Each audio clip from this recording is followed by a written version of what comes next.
Assalamualaikum warahmatullahi wabarakatuh. Perkenalkan, nama saya Muhammad Naufal Syamsafi'i, Fakultas Hukum, jurusan Ilmu Hukum, dengan NPM 2212011647. Akan menjelaskan tentang resume dari PKKMB mulai dari hari yang pertama sampai hari yang terakhir, yaitu hari keempat. Hari pertama PKKMB dijelaskan bahwa sebagai mahasiswa yang mengedepankan intelektual, PKKMB penting dilakukan. PKKMB dilakukan untuk membimbing mahasiswa agar mengerti peran, tanggung jawab, dan pengembangan karakter serta penemuan jati diri pada pribadi masing-masing. PKKMB merupakan proses adaptasi mahasiswa dan memberikan bekal kepada para mahasiswa di lingkungan kampus. Menjadi mahasiswa merupakan tahapan untuk menemukan jati diri, tujuan hidup yang bermanfaat bagi nusa dan bangsa melalui pendidikan yang tinggi. PKKMB diikuti sebanyak 9.277 mahasiswa. PKKMB merupakan salah satu syarat agar mahasiswa bisa diwisuda. Apabila tidak lolos PKKMB di tahun ini, maka wajib mengulangi tahun depan. Pencapaian di UNILA ada ada banyak.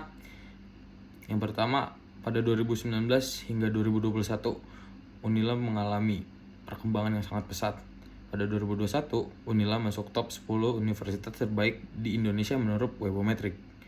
Yang ketiga, perguruan tinggi terbaik di luar Pulau Jawa. Yang keempat, sejak lama terakreditasi A. Pemateri pertama yaitu Yusriandi YSIKM Medcom dengan judul Peran Kepolisian RI dalam Mengatasi Kejahatan Digital. Dijelaskan tentang Undang-Undang ITE. Definisinya adalah satu atau sekelompok data elektronik tetapi tidak terbatas pada tulisan, suara, gambar, peta, rancangan, dan lain-lain yang memiliki arti atau dapat dipahami oleh orang yang mampu memahaminya. Contoh pelanggaran hukum di dunia maya adalah pornografi, pelanggaran hak cipta, penipuan online, pencemaran nama baik, penipuan kartu kredit alias phishing, illegal access, dan judi online.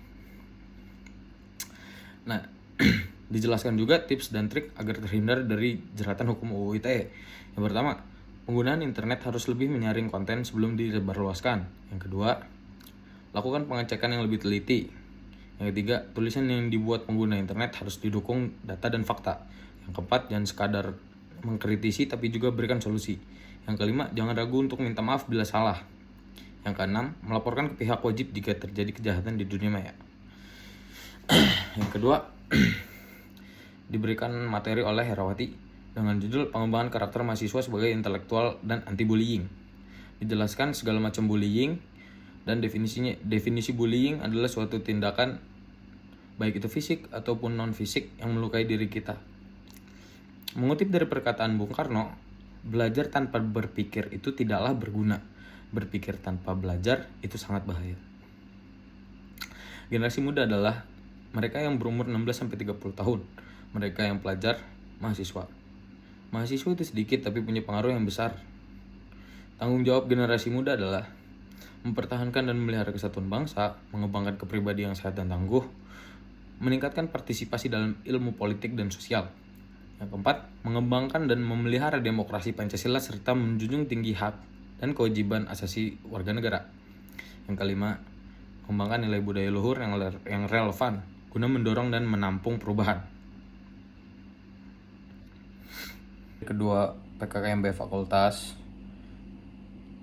pada pagi hari diberi materi oleh Profesor Dr. Heriandi SHMS dengan tema Merdeka Belajar Kampus Merdeka. Dijelaskan tentang tantangan bagi para mahasiswa yaitu Industri 4.0, globalisasi, bonus demografi. Indikator pelajar Pancasila dijelaskan juga oleh beliau ada 6, yaitu bernalar kritis, yang kedua kemandirian, yang ketiga kreatif, keempat gotong royong, yang kelima kebinekaan yang berbentuk global, dan yang keenam berakhlak mulia. Dasar hukum Merdeka Belajar ada 4, yaitu pembukaan program studi baru, sistem akreditasi perguruan tinggi, yang ketiga perguruan tinggi negeri badan hukum, yang keempat hak belajar perguruan tinggi di luar. Ada 8 contoh kegiatan bentuk pembelajaran. Yang pertama, membangun desa atau kuliah kerja nyata secara tematik. Yang kedua, pertukaran pelajar. Yang ketiga, magang atau praktik kerja. Yang keempat, asistensi, mengajar di satuan pendidikan. Yang kelima, penelitian atau riset. Yang keenam, proyek kemanusiaan. Yang ketujuh, kegiatan wirausaha. Dan yang kedelapan, studi atau proyek independen. Dan dijelaskan juga bahwa mahasiswa memiliki hak, yaitu belajar di luar program studi dalam satu perguruan tinggi dan belajar di luar program studi di perguruan tinggi lain atau lembaga non-PT. Yang kedua, diberikan materi oleh Profesor Dr.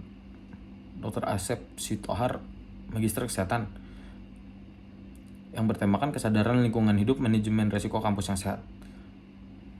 Situ ada permasalahan dan diberikan juga solusi.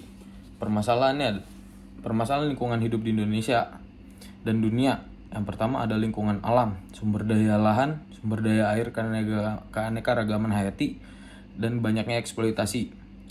Yang kedua, lingkungan buatan, kurangnya RTH, pemukiman yang kumuh, dan sampah yang menumpuk.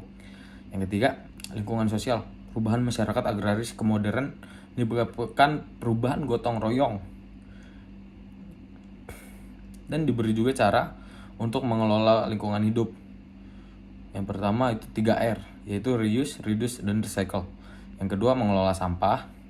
Yang ketiga, menjaga kelestarian sumber daya alam. Yang keempat, waspada akan pemanasan global. Kampus sehat, dan diberikan definisi kampus sehat. Kampus sehat merupakan program kampus segar dan health promoting university. Yang kedua, dan lalu upaya kampus sehat Unila itu ada yang berupa zero tolerance area, yaitu kawasan dilarang merokok, penggunaan obat-obat terlarang, berjudi, bullying, dan kekerasan atau sexual harassment. Yang kedua, parkir terpadu. Yang ketiga, pengelolaan sampah organik dan organik, dan B3 di TPST. Dan yang keempat, penghijauan dan penanaman kembali. Saya akan menyampaikan. Dan pada day kedua tingkat fakultas PKKMB pada Jumat 19 Agustus 2022 yang diberikan materi oleh Bapak Bayu Sujatmiko tentang perbedaan sistem kuliah dan sekolah, antara lain mahasiswa bebas berpakaian. Yang kedua, kuliah memiliki sistem belajar yang bernama SKS dan KRS. Yang ketiga, mahasiswa dituntut lebih aktif bersosialisasi baik dengan dosen ataupun teman. Prestasi akademik dan non-akademik sangat diapresiasi oleh pihak universitas. Yang kelima, kepada dosen yang berbeda dengan sistem sekolah, membuat janji terlebih dahulu dengan dosen jika ingin bertemu. Yang keenam, disebutkan tentang tata cara untuk menghubungi dosen. Yang kedua, diberikan materi oleh Dr. Haji Ika Edwin, SIK.